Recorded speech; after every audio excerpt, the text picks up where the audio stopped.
নমস্কার বন্ধুরা, আমাদের যে গ্রামীণ শিল্প, এই যে এটা বাংলা ভাষায় বলা হয় লরজ। এটা রেশমের সুতো বা ধাগা। পিতা পুত্রের সমারোহ।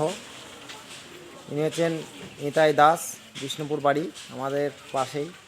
নিতাই কাকা বলে তার পিতা অনেক বয়োজ্যেষ্ঠ মানুষ। দাদুর বয়স প্রায় 80 পূর্ণ হলো। দাদু অনেক দিন ধরে এই তাঁত শিল্পের সঙ্গে যুক্ত। কীভাবে জড়ানো হচ্ছে একটু দেখুন।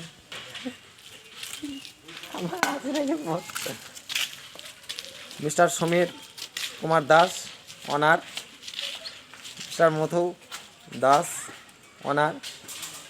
ভিডিওটাকে আমি আপডেট করছি না, এটা সরাসরি আপনারা দেখতে পেয়েছেন লাইভ এবং পিতা পুত্রের।